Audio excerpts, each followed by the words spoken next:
It's a like and share. Get Big Phil everywhere. Right, it's not come up here. It's on its way. Let's get back here. It's live now, it's like on mine. Yeah, it always seems to be slow to my iPad for some reason. I'm sat in the corner because I've got a guest coming in a bit. So yeah, you'll find out who it is in a minute. Share now to the public. Share to a page. This is such a Facebook. You've got to sort this out. I'm telling you, it's such a bore having to do this all the time. It really is. But if I don't do it, we don't get the numbers. Let's do one more. And then you lot can like and share, and then we'll, if everyone likes and shares, we'll get these audiences up. And that's a good thing. Spreading the word, spreading the love.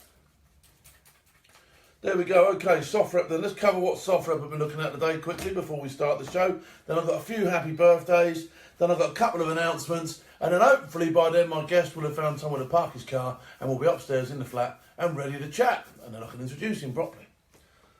What are we on about with the old... what are we on about? Turkey arrests scores of terror propaganda as it presses.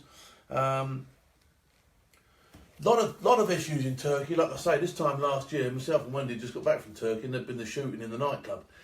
And although, you know, I know people are going on holiday to Turkey this year, it's a fairly decent place to go. There are parts of Turkey that you want to probably avoid. So if you are going to Turkey, you know, dig out what your FCO says, have a look at the social media, have a look at local papers and get as much information as you can, but don't not go there, because Turkey's a lovely place. Emma went there, didn't she? Emma went to Turkey this year. So my daughter went to Turkey. Yeah, not a problem. Okay, I've lived over half my life in other countries, and I'm always a bit surprised at America's perception of the rest of the world. Then I come back, probably due to the distance between us from them. And this is a little piece about what people say. And why is it everyone hates America? I don't think everyone hates America.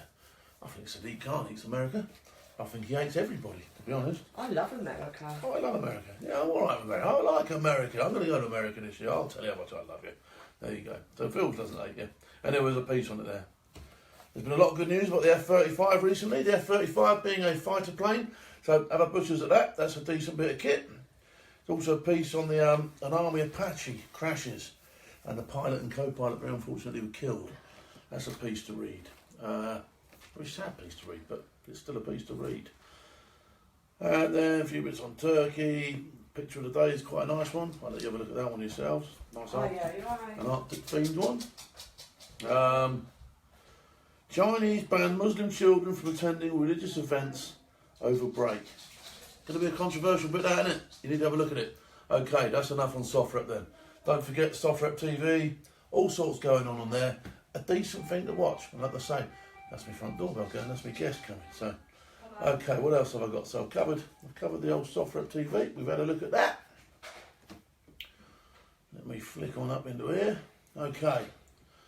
The pledge. Now, for those of you who don't know, I went to Sky News today and had a bit of a rehearsal, and I will be appearing on the pledge next Thursday. So next Thursday I'll be on the pledge. It's a debating type show, and I'll tell you who's going to be on there, and you can't miss this. I'll tell you who's going to be on there. That bird, that stupid woman, the woman who basically turned around and said that Nelson Collins should be ripped down because he's a racist. She's going to be on there. She's going to be head to head with Big Phil, and I'm telling you now, I ain't coming second on that show, all right? So the pledge on Sky News next week on Thursday, see Big Phil in action up against some right proper lunatics, some people who I have no time for whatsoever. Okay, so that'll be fun. Big Phil on the telly.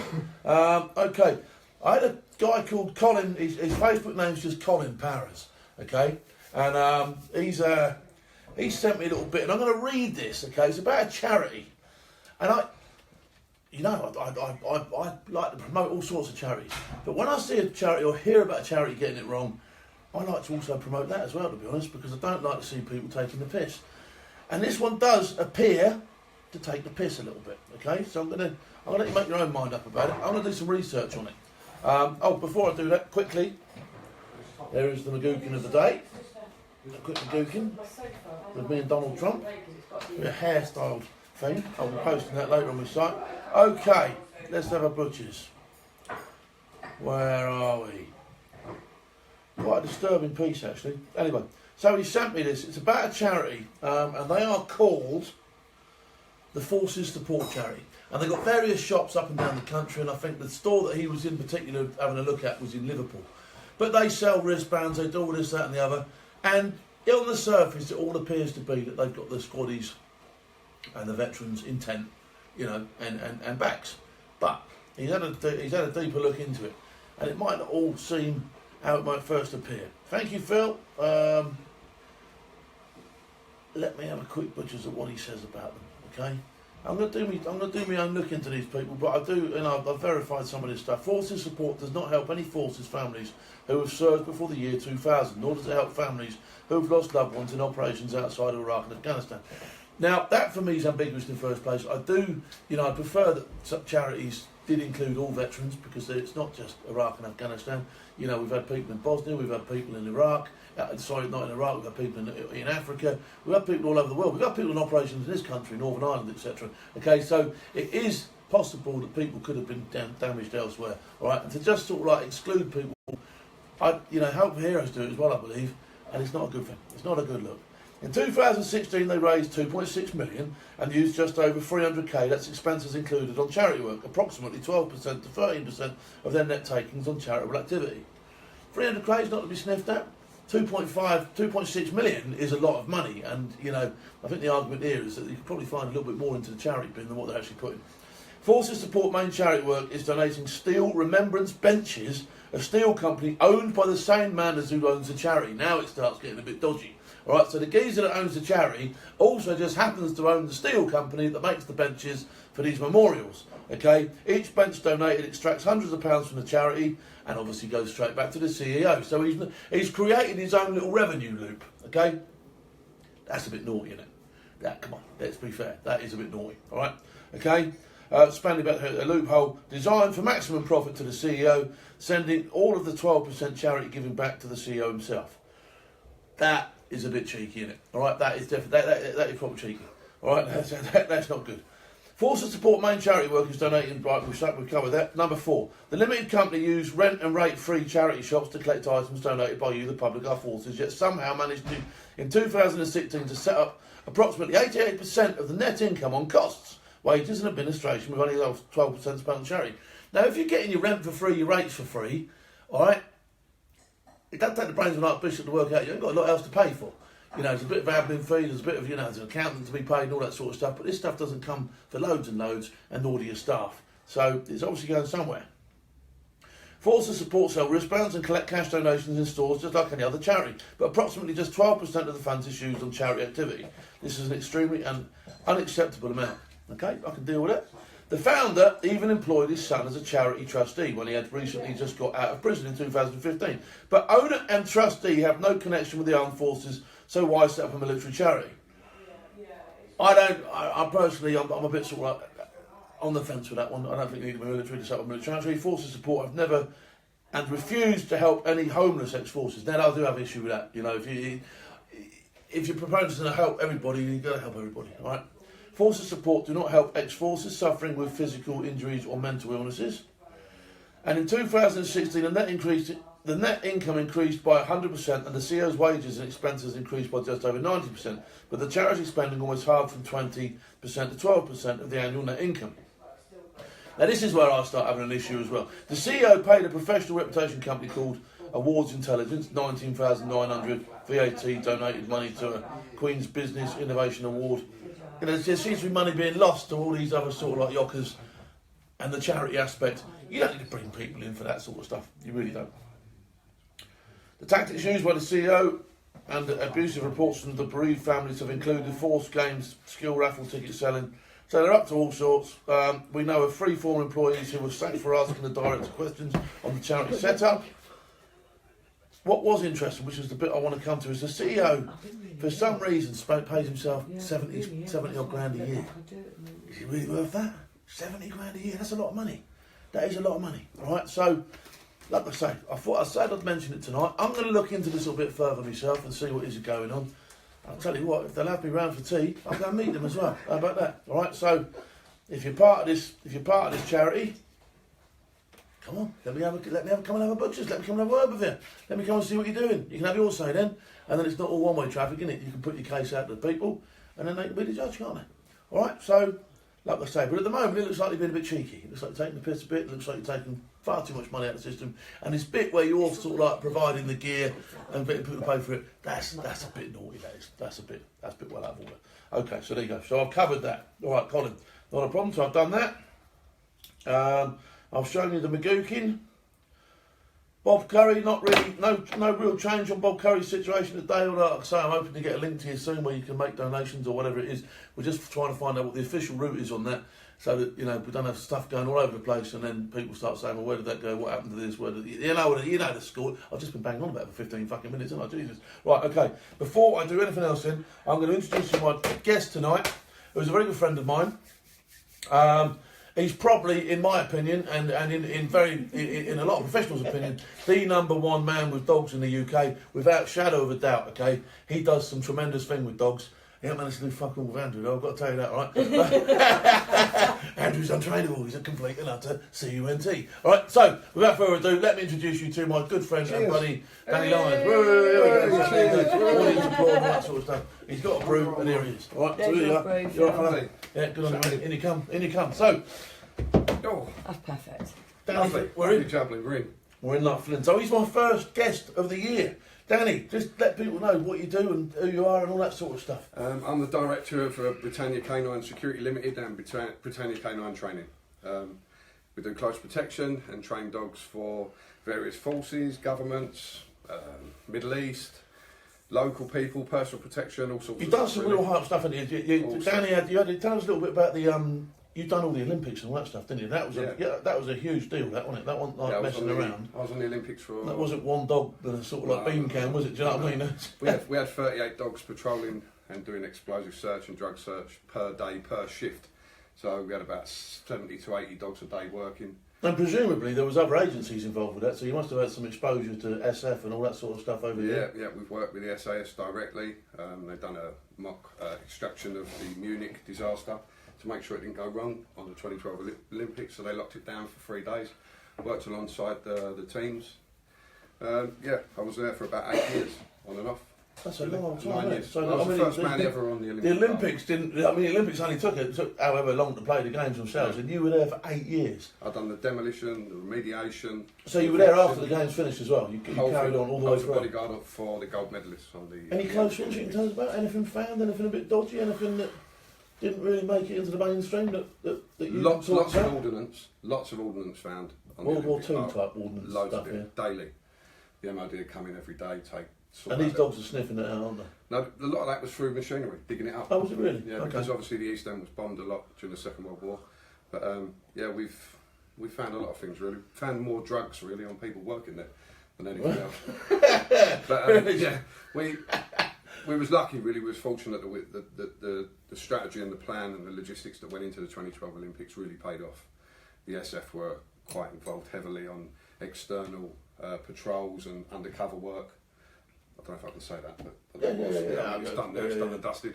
Yeah. But we had internal police force as well, which was very helpful. So you had SO19 and all those, all those black kit lockers that run around. The Olympic Park actually had their own police.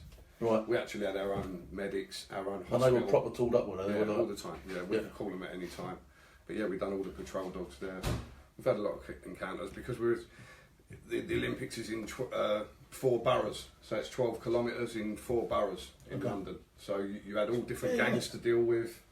Yeah, I can imagine, because as everybody knows at the moment, we're dealing with the city's going through a massive deal at the moment with knife crime, gun crime. It's all on the rise, isn't it? Yeah, it was. Nothing's really been. They're not keeping the lid on stuff. I mean, your dogs must be fairly busy now at the moment, aren't they? Yes, you do a lot. We do a lot of work in the West End at the moment in central London for explosive search on a daily basis. We have done for the last year and a half.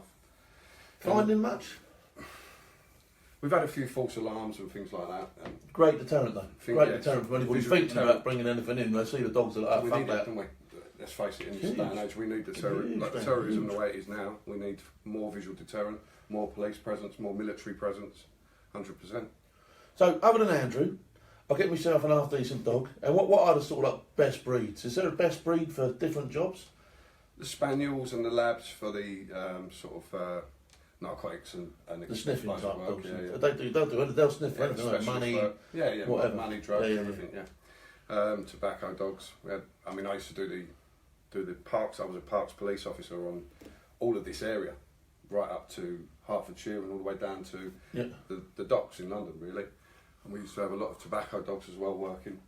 Used to get called. Tobacco dogs? Yeah, the police would call you into warehouses or. Oh right, looking sending for the illegal geezers tobacco. bringing in loads. Yeah. So they're used for all sorts of things. But we use, for patrol work and general purpose dogs, we use Malinois, German Shepherds. And those Malinois, they're an Rottweilers, awesome that looking type of dog, aren't they? stuff. They're Beautiful. proper rippers and tearers, aren't Dutch they? herders, proper dogs. proper dogs. So I'll come to you with a dog, right? I come to you with a dog, and I go, right, Danny, can you do something with this dog? What's the best age to be training the dog from? If you're going to have it as your dog and your personal dog from a puppy. Okay. But you can multi-handle dogs as well, can't you? Yeah. So like the regiment would have they're a multi-handled dog, so you can't just be one handlers. geezer. Yeah, they're trained handlers and then they're multi-handled. So they're trained for all different purposes, aren't they? Especially in the SF. Do you know what I mean? It's more intervention stuff than anything. Yeah. Well, they send them in, don't they? Yeah, I mean, they go busting through the doors as well, don't they? I mean, so it's a tremendous bit of kit. If you look at it in that respect, but you're sort of like, there's a humane side to the dog as well. It's an absolute companion for life. Yeah, that is definitely. For our dog handlers, it's like carrying a weapon, isn't it? You've got to keep it oiled, you've got to keep it cleaned, you've got to look after it, you've got to maintain it, you've got to train it, you've got to train with it. And you train with them relentless. I mean, you're always on that field down that thing, you're there all the time, aren't you? Yeah, non-stop. And how long does it take? So from flash to bang, pup.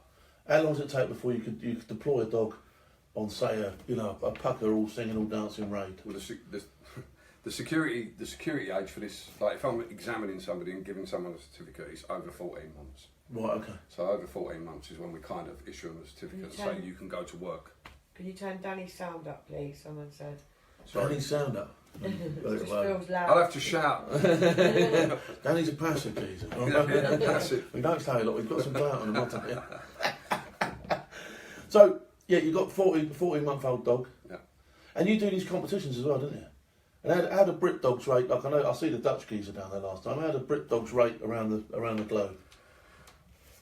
Well, my background over the last sort of 12, 13 years was spent more going abroad to learn.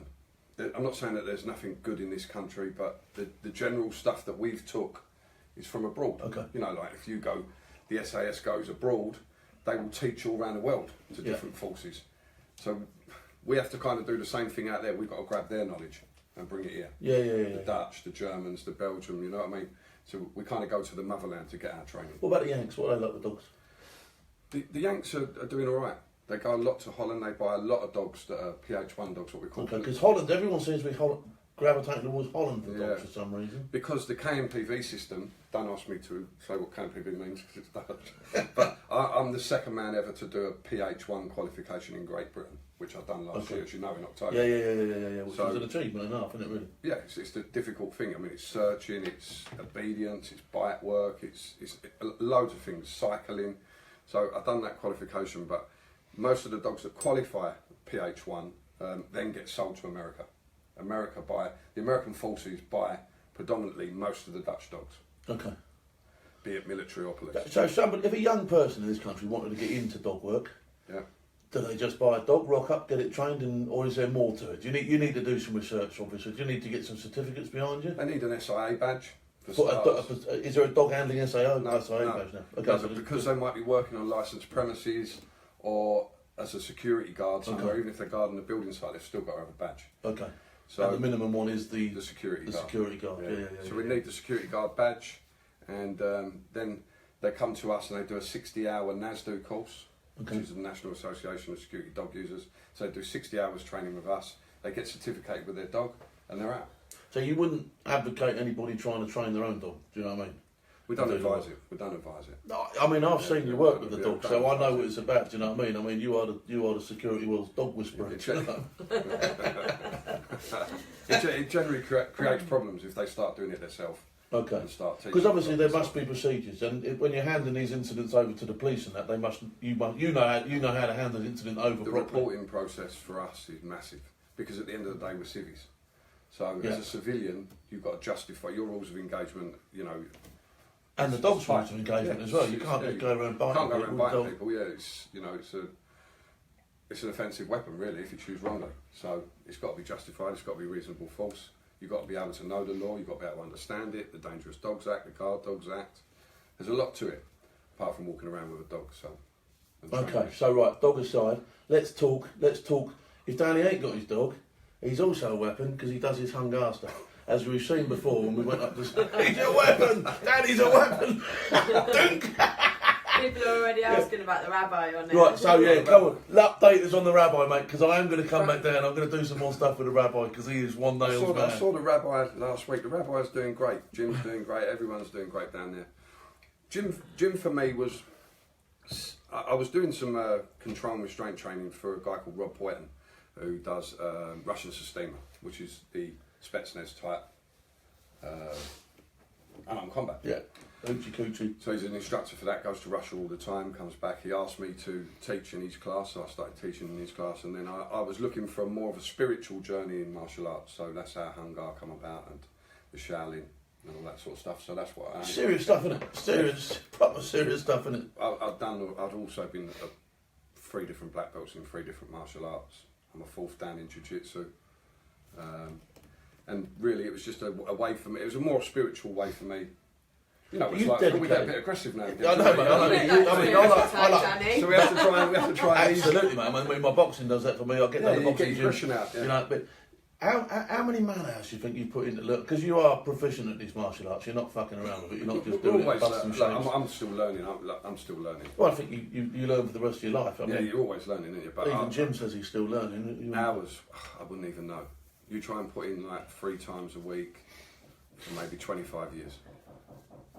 It's a long time. Yeah, it's a long old time, isn't it? Yeah, it's a long time. We put a lot in. Someone's knocking on the door, isn't it? They picked the wrong fucking night tonight, They're kicking the door in. Here we go. Someone's just putting a frame charge on the fucking windows. Yeah, so where's your journey going to take you with the martial arts? Is it something you're never going to put that down, man? What I found through Hungar as well is a lot more spiritual side for me, a lot more relaxing. People, if Laura's watching this, she definitely don't think I'm relaxed. She think this is a proper blag. Yeah, no, it's more of a spiritual thing for me, but also like internally. I'm not getting any younger. It's like yourself. Sometimes a crash bang wallop of things that we've done in the past or things that you do now is no good for you internally. So the oldest form of martial arts, which I consider to be Hungar or Shaolin, you know, bodied armour, left India to go to the Shaolin temple, and then, you know, the Shaolin kind of broken down, and then they went and taught the Japanese. There's a lot of history behind it as well, so I've been going to Hong Kong recently every year to train. That's insane. No, it's super. Yeah, it's very good internally for you. But this is what Jim said to me, because Jim looked at me straight away and said, you know, you feel you just do too much, you know what I mean? Yeah. I'm bending and stretching all the wrong ways, you know what I mean? Yeah, that's right. You realise the mistakes you've made. You realise the mistakes that you've made in your training. At what age would you say you could get into this sort of Hungar? Do you think anybody could get into it? There's kids doing it now, but it's like any martial arts. What about the upper end of the age? You know, if I've got people now that go, I'll tell you what, I've done too much. I'm 49. Yeah. I could take it up now and it'd be... What Jim teaches at our Hungar school as well is obviously Yang style Tai Chi, and it's very, very big. And there's a lot of ex-military there. He teaches all around Europe, teaches all over the place. And, you know, it's a very powerful martial art, but very good for you internally. And people that I've took, the crash bang wallet martial artists, to introduce them, and, you know, like Ex-SAS people that have been there and trained with him, they come away thinking, wow, that was quite powerful. Yeah, I found it really relaxing. I felt like when I went in there, I felt like even my heart rate dropped and that when I was in there. Do you know what I mean? I took a friend the other day. He put you at ease, didn't he? I put it up the other day. Took my friend Simon. He's been teaching Thai boxing for years. He come in. He said he felt completely different. The whole vibe. Even the warm up we did that. You know. It's just the trouble is nowadays, Phil. There is not much traditional in anything, is there? Really, in life. No, not enough. For sure. Everything's based on iPads. Yeah, everybody thinks they can learn everything off fucking Google. From Google and YouTube, and you can't. You've got to get out there and do it. No, Jim's a massive example of that, isn't he? I mean, he learned from. I mean, the pictures of the people he learned from, and I say we will go back down there to see Jim. I'm hoping to do. He does that healing stuff, doesn't he? As well. He's going to heal, mate. So I'm hoping he's going to have a look at Wendy's knee. We've got a lot of questions coming in. Let's do some of these questions. Do you want to answer them? Ask them, Wendy. I've lost it. Catherine Stevens says, roughly what's the cost of training as a handler The 60-hour course for NASDU to be a security dog handler is £585 plus 85 registration It's nothing. for is it? 60 hours. How much would a dog cost? Dogs, whatever you want to spend. We sell dogs sometimes for £1,000, some dogs for 10 grand. It depends on the quality of the animal and what the training's at. Wow. And it can go a lot more than 10 grand. It depends. It's like anything. Well, okay. But then that's worth it, isn't it? Because you're going to get the Yeah, work it's out of Oh, that. you get the dog. work out of the dog, yeah. My sister has a Cocker Spaniel pup, Tiberius. Is going to be trained as a gun dog. He's brilliant. There you go. So Great, lovely. Good luck to you. that's retrieving stuff, really, isn't it? Yeah. Thomas I can see Beatty a good said, film Danny awesome, everywhere. That's Wendy. awesome show, big film, Miss Wendy. Danny is an awesome canine expert. Thank you. Oh, that's one. A man should have it where we can sponsor you as a floor. A tit says Neil. Well, I don't know where you're going with that here. Was events on horse guards in the Olympics? Was events held on horse guards in the Olympics? Was events held on horse Didn't guards? they Yeah, have they were. something They did like have that, something didn't on they? there. They Yeah, had some volleyball around that way, yeah, didn't they they? had something like that there. One of the things, didn't they? Yeah, but to be honest, I'll be straight. I was based on the Olympic Park for 8 years, like I said. I didn't really go out. We had search centres on various areas on the M11 and Barking, but I generally didn't leave the Olympic Park 24 hours a day with the Gurkhas. So I was there with the Gurkhas most of the time, and I was employed by the Gurkha Services. Sir John Whitwan, MBE. Sir John big Whitwan. He was The my Whitwan. boss. Yeah, He was your boss. He's a good boss to have, mate. Danny, Proper Gary Marshall friends of the said, butts. where do you get your dogs? Do you breed them? Yeah, we breed them. We do our own breeding program, but predominantly I bring them in from Holland at the moment. I mean, we should come round your house one day, and because there's so many dogs around here. Yeah, yeah. If you're a dog lover, Oh. you got everything. And you've got those little bulldog things French as well. haven't you? bulldogs, yeah, chihuahuas. It's like dog heaven. Killer There's dogs chihuahuas. everywhere. There There's is. just dogs everywhere. Yeah, it's insane. It's crazy, isn't it? And then you go outside, he's got these big cages, and they're like, Bears. what's that big thing you got? That's like Caucasian that's bigger Australian. than me. It's ridiculous. It's huge. I'm going to get a photograph of it. It's huge. This dog It's is like, huge. it's like, it must be a 20-stone dog. It must be a 20-stone dog. That. It's about 80 kilo. About 80 kilo. And stands probably 7 foot tall. Yeah, Yeah. big time. It's got to Yeah, be he's 7 got foot tall on your shoulders. Fucking hell. Imagine if he did Hungar as well. Jesus. Right, You're right, I'll kick here's him, a wouldn't it? question for you, Kev Ward. I read about a lady police officer getting 15k compensation because she failed the police dog handler course due to her lack of fitness. What is Danny's opinion on this? I believe in equality, but sensible equality. If a woman can do the job, then brilliant. But if they can't because they are not fit enough, then they fail like a bloke does. Am I wrong? Yeah, I would say you are wrong. I'd like to know, just inform Phil inboxing what false that was, because I've never heard anything like that before at all. Especially in the Metropolitan Police, there's some great women dog handlers. You've got some great women dog handlers. Yeah. We've got We've loads of women dog handlers. And you'd be mega surprised. I mean, some of those women are They're very quite switched small, on. aren't they? Yeah, They're they're quite small, switched but on. they beat these dogs in, I'm telling you. Yeah, they're good Fuck operators. me, do you know what I mean? They're, I've know, seen them. I would They're not be strong treated like girls, it. and And we've I would not be treated like it. I've got a lot of friends that have come out of DAC or the Vet Yeah. Corps and all that. They're working as operators abroad, you know, women operators, and they do really good. One of my good friends, Shaz Garner, she's out there now doing work. You know, so there's a lot of women that do it. A lot of women. Downstairs having a banging Yeah, they're away. having Oh, that banging away, Yeah, that okay. sounded wrong. Hi Danny from Basel on the Swiss border. Chris Grizzly Galtree said how many ex-regiment are watching. I don't know, they never show up, do they? Basel. Basel. Yeah, we've got a Hungar Club in Basel. A Hungar Club. We have indeed. How many people do In that? How many people Switzerland. actually study Hungar, do you reckon? Quite a lot. In the UK? Is there more than one club? I mean, is Jim, because Jim's right up there. There's a few clubs, yeah, but what we, yeah, I don't want to get into the politics of it, but what Jim Right. teaches is very, very good. Very, What very what Kev's actually saying is, it was in the Times newspaper, not saying that they are not good handlers, but if you fail for fitness, why should you get Penalised. compensation? Why should you get compensation? Yeah, They actually got compensation for that. yeah, Is that what for you're saying? failing because they weren't fit enough. It's very, very hard. The police dog sections in the UK are all shutting down.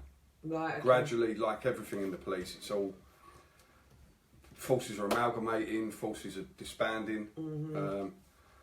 It's the same in the military, isn't it? It's the way it's going. There's just no money going in the frontline services across the board, is there? Do you know what I mean? This is the problem. Yet there's more of a requirement for it than ever because we're got problems. We're on God knows how many fronts abroad, and we've got massive problems at home. And this is where it's not. Some of the people aren't really grasping this, and they're still going on about other stuff, which is not anywhere near as important as what the issues are. Julie Gillespie said there's lots of dog handlers in the prison service too, because Julie used to work in the prison service.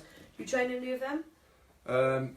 I know a lot of them. John Warburton was one of the trainers. I know, she'll probably know that name if she's been in the prison service. But yeah, I know a lot of their decoys. The guys come down to us, talk to us. We're linked with everybody, really. I pretty much know most of them, or they'll know me. Catherine Stevenson, she's a veterinary nurse, and she said hello, Danny. Hello, Catherine. Hello, Catherine. Matt Graham Murdoch, any jobs, mister? I'm ex-army, and Phil, what time is your programme on Sky? Do you know what? I'm not sure. If you Google the pledge, by the way, I haven't got any jobs at the moment, but like I say, keep plugging away, buddy. Do your dogs that are used for searching retire out to the public? Do your dogs retire full stop? I mean, yeah, they do. Yeah, they do. And we some get of the off. I mean, look at the two that. that was from Afghanistan. Oh, But that's they right. couldn't. The two, You know, I remember actually the said two? I took Remember the them two on, Alsatians? Yeah, it was a lady, wasn't it, recently? Oh, wasn't it? Lady Handler, I think. I don't know. Yeah. But you know, yeah, they do get offered out. They do get offered out to general public, as long as the upkeep's done right and you've got the right home. It's like Battersea, they'll come out and check you first. But yeah, it does happen. We retire them off. It depends on what type of work they've done, to be honest. Kev Ward's got a fourth down in eating cheeseburgers. Well done, Kev. I've got a fourth down in origami. If you don't shut your mouth, I'll fold your face. Nice one, Kev Ward. I like that one. Proud supporter of what we do. Remember me on laundry day. Says bleach cleaner. Okay, There's bleach. lots of jokes coming in about people's misses. Bleach cleaner. He's actually got a picture of a bleach. Proud supporter. Remember me on bleach cleaner. I shall be bleaching and cleaning with you. There you go. There's your advert for the day. I know the dog unit used to be 2B in Northern Ireland. Said some of the dogs used to be right bastards, but very loyal dogs. Yeah, I mean, the dog's designed to do a job, isn't it? Yeah. So, in that respect, you want to be a bastard sometimes, isn't it? You know what I mean? Military dogs, as long as they can be multi-handled, which is across the board really, unless they're like SF type. Well, they've got to be multi-handled because if you go down, someone's got to take the other dog off. Everyone needs to know in the team what the dog's doing. So, yeah, generally, the dogs are really good when deployed, but they are generally safe. Catherine's got loads to say, and it's all coming your way, mate. So if you want to read, can you read that? Roughly what's the cost of a trainer handle? We've been through that one, haven't we? Yeah. Most of these places use high majority of volunteers. Oh, most of these places use a high majority of volunteers. There's a huge one of those near me. Okay. The tip taps of Andrew's feet. Yeah, that could be. Where is Andrew? He's in our bedroom. He's done a runner, is he? He knows sniffing. he knows He easy. keeps He knows sniffing easy. Danny. He's like that. Fuck. Yeah, but he wouldn't leave Danny alone. He kept sniffing him. Yeah, no. Tai Chi is a great breathing exercise. Yeah, it's a very powerful martial art as well. He's all that chi, don't they, for pushing and shoving them. It's very powerful. Sarah Adams, how long is the service dog at work? Police dogs are 7 years before retirement. Yeah, 7 to 9 years. We've got dogs a bit older than that who are working for us. Depends on their fitness and their level of what work they do. But yeah, generally up to about 9 years, 7 to 9 years. Alex wants to know, what is the most fearless dog? It depends how it's trained, in my opinion. But yeah, the breed I go for nowadays is the Dutch Herder or the Mechalese cross. Mechala cross. That's what I generally like to use because they have a lot of fight, they have a lot of intent to bite, but they're very clear in the head. So German Shepherds are good, but for me, I like Dutch Herders because they're a Ferrari. Kev Ward said, oh my God, someone as ugly as Phil. We've got faces for radio. G4S made a balls up with trees, has made hubby firm. Yeah, okay. That was bound to happen when I mentioned John Whitwan. He was a great boss to me, I'll let you know now, Martin. I had some great ex-Special Forces guys on my team who all had a different part to play in the Olympics. G4S was handed over. They tupied all of my guys and took everything that I developed with my team and put their name on it as such, and then carried on doing the job that they did. You've got to realise the Olympics was a very logistical. If you didn't work there, which you probably didn't, Martin, the logistics of having 1,000 guards on a day in one place is bound to go wrong. So that's all I'm going to say to you.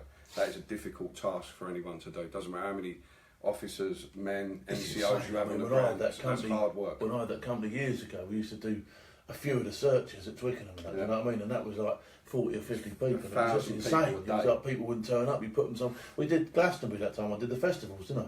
And I had these guys, and they just wouldn't be there. You'd walk around, Yeah. and you'd be completely firefighting the whole time. So you'd go to the station, he wouldn't be there. So you go, right, so you rob Peter to pay Paul, you go back somewhere else, Yeah, yeah. he's gone. Then you're like, fuck me. And then the client's screaming at you, Yeah. where's your men? Are you ghosting me and all that Yeah, sort of it's stuff? hard. It's hard. Logistically, Martin, isn't it? Logistically, Kev, it was very, very hard work. So you've got to take your hat off to them. Yeah, they did make mistakes. Everyone makes mistakes in life, but there was a few constant mistakes. But I think they did work through it. And actually, I left after about 2 years after Chief Forest took it, and then I went back as a bodyguard for the gold medalists during games time. But all of my staff stayed with Chief Forest. Okay, so you lost your staff in that effect, but you didn't have work for them anyway, so... I left them there. They Right, was okay. with me for 8 years.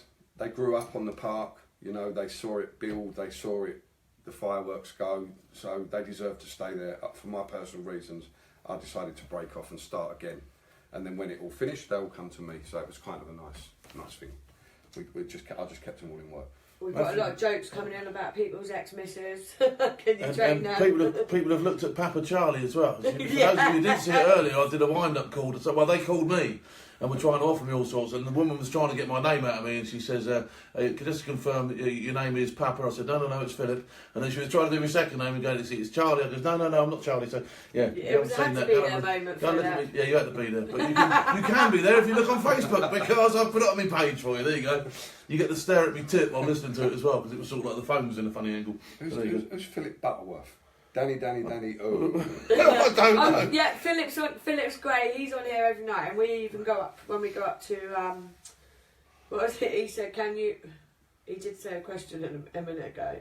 How do you stop a dog from pissing in the house on a night? Laugh out loud. Oh, mate. Do you know what? I try and keep dogs out of my house. You know that. I've only got them silly little chihuahua things in my house. But yeah, I mean, it's hard work. And Andrew's really good. He doesn't work at all anywhere. I'm great at teaching ill work and dogs to bite, but teaching dogs to not go to the toilet ain't my game. To be fair, you keep them outside. Actually, I'll teach them to go to the toilet on command, so I must be doing something right. Yeah, once he's arrested them, they usually have a quick in a ticket different from him. environment. Is Andrew a black belt? Is he fuck? He's black. He's he's an idiot. He's Jason a Marriott belter. said, Papa Charlie was hilarious, Phil. It was. There's someone who was there, you lunatic. What would a 10 grand dog do? Backflips. It's just about the breeding, the quality of the dog, the way the hips are, hips and elbows, spine checks. There's a lot goes into it to make sure the dog's 100%. It's going to last in an operation environment, whether it's here in the Middle East, abroad, America, whatever. They'll have a qualification on them. So the qualification for me, the qualification I just done with my dog, took me 2 years to learn and then go and do. So it's quite a long time to do every day, every week, other week going to Holland and training. So that's where the 10 grand goes, in the time and effort of my work. And I guess as well, if you have got a dog for your work purpose, you would want that quality in that dog, wouldn't you? Yeah, because you couldn't have a dog that is just going to go randomly off on its own. It needs to be really well trained, have all the qualifications. Look, there's Primani and there's Armani. Yeah. There always is. You get what you pay for. Buy cheap, you buy Buy twice. twice. It's exactly simple, hasn't it? Do you know what I mean? Simple, you got it. So you can spend a monkey and you can have fucking Andrew, right? As he is, right? Or you can spend 10 bags of sand and you can have yourself a proper dog. Yeah, you can have All a right? proper dog, whatever. A proper dog. 8 PM normally, Sky News, just Philip Buttersworth. Okay, thanks very much. Here he is, look. Here he is. Come on, get over here. Yeah, fucking idiot. Yeah. Come on, come say hello. Come say hello. Come on, come say hello. Come on, Andrew. Fucking don't do that. See that? He's Straight away. trained. Straight away, he's in like Flinders. Fucking hell. He's in everyone. Your dogs don't talk though. Have you heard of it? Fuck off, who's this Danny? I fucking warned you about swearing, don't I? Fuck off. Yeah, boy. Yeah, boy. Okay, then. Evening, Papa. Evening, Papa. Come here. Aikido is good. Aikido, there's some big Japanesey things, isn't there? The Aikidos. Aikido is it's a very flowing form of jiu-jitsu, in my opinion. It's where I actually done Aiki jiu-jitsu. Eater is a big dog. I thought he was... I've done Aiki Jitsu, which is a form of Japanese jiu-jitsu taken from Aikido. So I am graded in Aikido as well. I'm a coach. Didn't that, what's his name, do Aikido? The old Steven actor? Seagal. Steven Seagal, he done Aikido, didn't he? We've got a dog joke come in. I Tell walked the down dog the joke. road today and saw a blind dog shagging a cabbage. Then I thought to myself, I bet he thought it was a collie. But I have told you I'll do the fucking jokes, haven't I, right? Now Wendy thinks it's fucking funny because she told that one, right? And I ain't having that, alright? So keep your jokes, I'll fucking tell the jokes, Wendy, alright? What time's the pledge? Good evening, Papa. Time's the pledge. I don't know. I'll get a pledge advert out to you. I'm not sure what time it is, but it is next Thursday, that's for sure. And I'm in there early. Loads of hellos from Don Bonnet, Lee Henderson, Darren, by the way, Mark Curtis, Lee Henderson, Hello, Lee. How are you, mate? Paul Mitchell, he's laughing his head off. 50 Cal Coffee Company. I haven't had any 50 Cal. Wendy broke my percolator thing.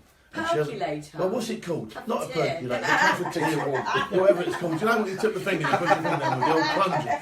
Anyway, she fucking broke it and she ain't got me a new one yet. So I've not had no 50 Cal for a week now, so I need some. I'll tell you what, Andrew's got lovely tea. Brilliant programme tonight, says Mike Mackey. Thanks very much. Mike, as you know, does the bags. I should have that kit here soon to have, Yeah, have I've a got to butcher's go for the pick it kit. up. It should be coming this week. It has been delivered to my to our people in town, and basically as soon as I get it, I'll bring it over here and we'll open it up. We'll have a butcher's and then we'll deliver it to a homeless person around here, without a doubt. Would a 10 grand dog come from a line of champions? Yeah, we've been through that. Yeah, Okay, you've been through that. we do, definitely. I trained in Wing Chun Kung Fu. Good luck to you, Lee. Yeah, Wing Chun's got up there. That Mike Corner, what's his name? He does- Wing Chun he and does Hung Gar people don't really get on. So it's not a sore subject with a Hung Gar man. But Wing Chun is look, all martial arts are great arts. That's all I'm going to say. I think, you know what, the more I've had exposure to martial sure. arts, it's one of those things you really do you get out what you put into martial art, don't you? Yeah. Do you know what I mean? If you put the time in, you know, anything, you can probably make anything great in your own definition of great. Can you, do you know what I mean? Yeah, 100%. Well, As long as like you I say. stick to the system. Wing Chun was, if anyone doesn't know, Wing Chun was developed for ladies because it's very close and It's all in the breast, circular and all that sort of stuff, isn't it? It's all, yeah. It's to cover the breast. It was developed for a nun, actually. There you go. Fucking hell, Saying you every day. Fucking history. Don't say out here. every day. A fucking history lesson here for nothing. Right, that's Did you about Do us, I'm afraid. birthdays? We Do don't. birthdays? I didn't do the birthdays, no. Happy birthday to Jay Pycroft. Happy birthday, Jay. Paul Harmel, happy birthday, Paul. Peter, Mike. I've written that down so poorly. You So are if you've got okay. Peter and Mike in your fucking profile, it's your birthday Peter date. Happy Michael birthday. Swain. Peter Michael Swain, there you go. Happy birthday to you, Peter. And Dave, go Yankee Hopkins. Hopkins. Happy Oh, birthday to you, good. Dave. There you go. So that's my birthday's done. Happy birthday. 4 birthdays. Don't have a birthday for one, have we? Doesn't have one flagged up anyway. Right, okay. So that is the Bobby Moore. That is us more or less done. Danny, have you got anything else you want to say to people Lovely tonight? jubbly. Lovely jubbly. That's as much as you're going to get out of Danny. Stay safe. Stay safe. Keep them peeled. And all look that sort of forward. stuff. Look, we're going to do some self-defence things. We together. are going to We're do gonna some stuff. courses. Right, we're going to do some self-defence stuff together. We will be doing a few courses and that together where people can come along, and we've got plenty planned this year. So we'll be doing a few bits and pieces. Loves me, this one. And you can come and meet us both. Huh? That'll be Can I say a big thank you from Rob today, from Rat to Vets as well, with a new, can't say too much about it, but we worked on a new thermal imaging system, night vision type of thing for SF and police forces for K9. We worked on it today. I did see a photograph. So of it. well done, Rob. looked Thanks for impressive coming stuff. down today. Good man. It looked very impressive stuff, I've got to tell you. People are saying great show tonight. Right, okay, thanks folks, thanks for watching. Tomorrow night, I can't promise it'll be as interesting tonight, but it'll still be interesting, I can promise you that. There you go. Right, thanks very much for watching, and who dares wins, because I start waffling after a while.